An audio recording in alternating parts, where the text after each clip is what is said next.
We can serve you. We are not unintelligent. Willing to work your way around the galaxy, eh? But what if we refuse to take you?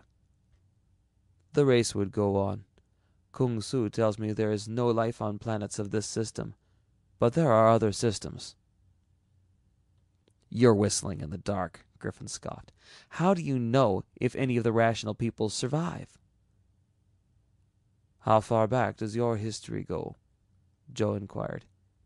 It's hard to say exactly, Griffin replied. Our earliest written records date back some 7,000 years. You are all of one race? No. You may have noticed Kung Su is slightly different from the rest of us. Yes, Griffin, I have noticed. When you return, ask Kung Su for the legend of creation. More hot water? Joe stirred, and Griffin guessed the interview was over.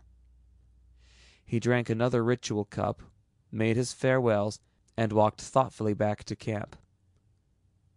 Kung, Griffin asked over coffee next afternoon, how well up are you on Chinese mythology? Oh, fair, I guess. It isn't my field, but I remember some of the stories my grandfather used to tell me. What is your legend of creation? Griffin persisted. It's pretty well garbled, but I remember something about the Son of Heaven bringing the early settlers from a land of 2 moons on the back of his fire-breathing dragon. The dragon got sick and died, so they couldn't ever get back to heaven again. There's a lot of stuff about devils, too. What about devils? I don't remember too well. They were supposed to do terrible things to you, and even to your unborn children if they ever caught you. They must have been pretty stupid, though.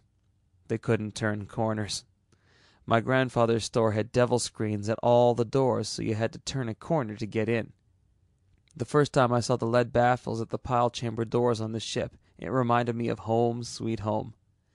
By the way, some young men from the village were around today. They want to work passage to the next planet. What do you think? Griffin was silent for a long time.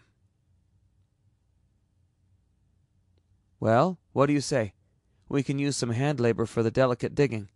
You want to put them on? Might as well, Griffin answered. There's a streetcar every millennium anyway. What do you mean by that? You wouldn't understand. You sold your birthright to the barbarians. The end.